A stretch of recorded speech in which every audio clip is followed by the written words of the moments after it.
बच्चों, ये इस चील की कहानी है जो कई दिन से एक बड़े से कबूतर खाने के चारों तरफ मंडला रही थी और ताक में थी कि अलिफार्ती कबूतर पर झपटा मारे। वो कबूतर भी बहुत फुर्तीले, होशियार और तेज अलिफार्न थे। जब भी वो चील किसी कबूतर को पकड़ने की कोशिश करती वो फुर्ती से बचकर निकल जाता।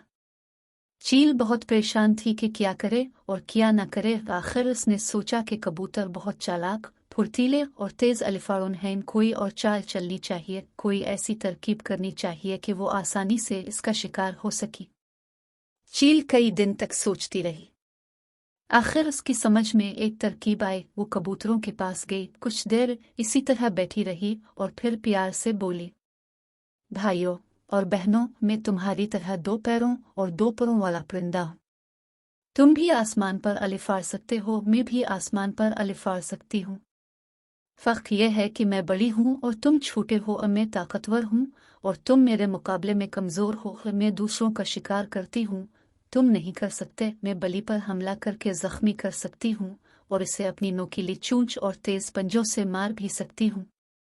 तुम ये नहीं कर सकते, तुम हर वक्त दुश्मन की जद में रहते हो। मैं चाहती हूँ कि पूरी तरह तुम्हारी हिफाजत करूँ ताकि तुम हंसी खुशी, आराम और इत्मीनान के साथ इसी तरह रह सको जिस तरह पहले ज़माने में रहते थे। आज़ादी तुम्हारा पैदाइशी हक है और तुम्हारी इस आज़ादी की हिफाजत मेरा फ़र्ज़ है। मैं तुम्हारे लिए हर वक्त परेशान रहती हूँ, तुम हर वक्त बाहर के ख़तरे से डरे सहमे रहते हो और मुझे अफसोस इस बात पर है कि तुम सब मुझसे डरते हो। कबूतर भाइयों और कबूतर बहनों, मैं जुल्म के खिलाफ हूँ, इंसाफ और भाईचारे की हामी हूँ। मैं चाहती हूँ कि तुम सब हर खौफ से आज़ाद रहकर इत्मीनान और सुकून की ज़िंदगी बसर कर सको। मैं चाहती हूँ कि तुम्हारे और मेरे दरमियान एक समझौता हो। हम सब अहद करें कि हम मिलकर दुश्मन का मुकाबला करेंगे और आज़ादी की ज़िंदगी बसर करेंगे, लेकिन ये इसी वक्त हो सकता है जबकि तुम दिल और जान से मुझे अपना बादशाह मान लो। चील ने कहा कि जब तुम मुझे अपना बादशाह मान लोगे और मुझे ही हुकूक और पूरा इख्तियार दे दोगे तो फिर तुम्हारी हिफाजत और तुम्हारी आज़ादी पूरी तरह मेरी जिम्मेदारी होगी। तुम अभी समझ नहीं सकते कि फिर तुम कितने आज़ाद और कितने खुश और खुर्रम रहोगे। इसी के साथ आज़ादी, चैन और सुकून की नई जिंदगी शुरू होगी। चील रोज वहां आती और बार बार बड़े प्यार मोहब्बत से कबूतरों के सामने उन बातों को तरह तरह से दोहराती। रफ्ता रफ्ता कबूतर उसकी अच्छी और मीठी मीठी बातों पर यकीन करने लगे। एक दिन कबूतरों ने आपस में बहुत देर मशवरा किया और तय करके चील को अपना बादशाह मान लिया। इसके 2 दिन बाद तख्त नशीनी की बड़ी शानदार तकरीब हुई। चील ने सब कबूतरों की आज़ादी, हिफाजत और हर एक से इंसाफ करने की कसम खाई। जवाब में कबूतरों ने पूरी तरह हुक्म मानने और बादशाह चील से पूरी तरह वफादार रहने की दिल से कसम खाई। बच्चों, फिर यह हुआ कि कुछ दिनों तक चील कबूतर खाने की तरफ इसी तरह आती रही और उनकी खूब देखभाल करती रही। एक दिन बादशाह चील ने एक बल्ले को वहां देखा तो इस पर अपने साथियों के साथ ऐसा जबरदस्त हमला किया कि बिला डर कर भाग गया। इस वाकये से चील पर कबूतरों का भरोसा मजीद बढ़ गया। चील अक्सर अपनी मीठी मीठी बातों से कबूतरों को लुभाती और उन्हें हिफाजत और आज़ादी का एहसास दिलाती। इसी तरह कुछ वक्त और गुजर गया। कबूतर अब बगैर डरे चील के पास चले जाते। वो सब आज़ादी और हिफाजत के ख्याल से बहुत खुश और मुतमईन थे।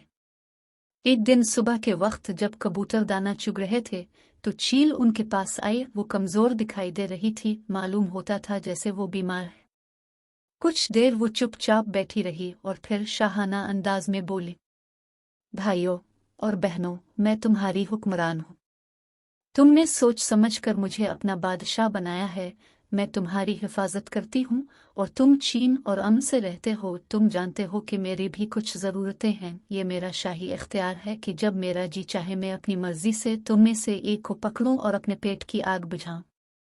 मैं आखिर कब तक बगैर खाए पिए जिंदा रह सकती हूँ? मैं कब तक तुम्हारी खिदमत और तुम्हारी हिफाजत कर सकती हूँ? ये सिर्फ मेरा ही हक नहीं है कि मैं तुम में से जिसको चाहूँ पकड़ूं और खा जाऊं, बल्कि ये मेरे सारे शाही खानदान का हक है। आखिर वो भी तो मेरे साथ मिलकर तुम्हारी आज़ादी की हिफाजत करते हैं। इस दिन अगर इस बड़े से बल्ले पर मैं और मेरे खानदान वाले मिलकर हमला न करते तो वो बिला न मालूम तुम में से कितनों को खा जाता और कितनों को जख्मी कर देता। ये कहकर बादशाह चील करीब आई और एक मोटे से कबूतर को पंजों में दबोच कर ले गई। सारे कबूतर मुंह देखते रह गए।